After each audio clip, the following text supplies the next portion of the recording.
What's up guys? Another house, another day. Nandito tayo ngayon sa Sabana, San Pablo.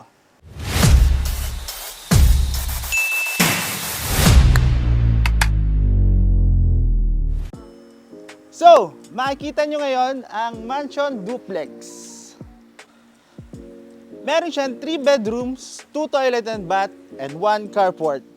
Kasya dito guys ang SUV 7-seater, saktong-sakto dito to.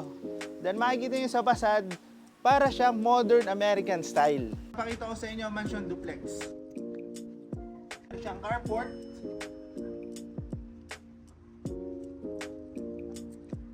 Meron ka dito mini space. Fasad.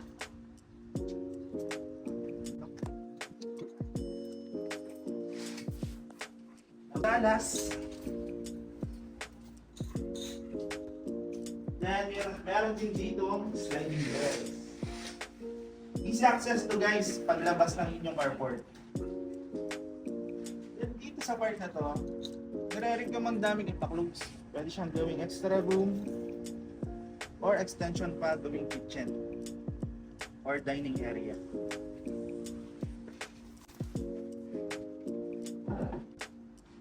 Dito meron tayong sink. Naka-tiles na din siya. Yan ang ating comfort room. So, mapapansin nyo dito guys, yung tiles hanggang ceiling na din. Wala na kayong papagawa. No, tara sa taas. Taas ang staircase. Access booth. Or mag-access, sorry.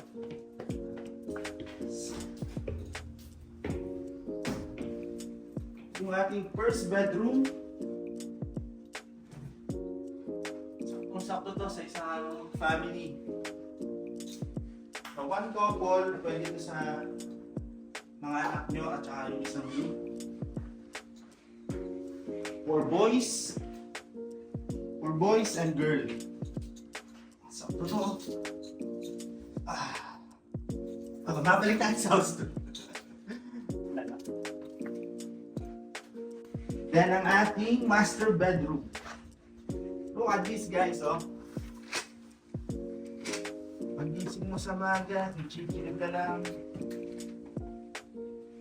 Kapi-kapi ka lang dito sa mini balcony ni Josie. Woo! Sarap. Then master bedroom.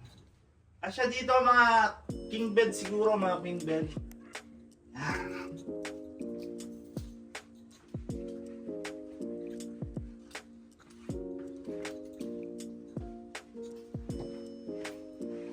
Dahil pag nasisiyar ka na, or hindi ka na pwedeng bumaba.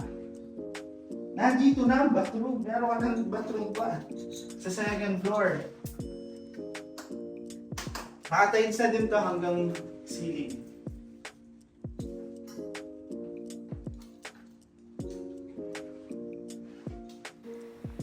So, kung gusto mong mapasayo ang bahay na to, pwede ka na mag-reserve ng 5,000 pesos at mag-down payment ng 44,360 pesos payable in 6 months. Ganda niyan guys! Kung sino muna mag-tripping sa akin, meron akong regalo para sa iyo. Try natin ang swerte mo sa coins na to. Let's go!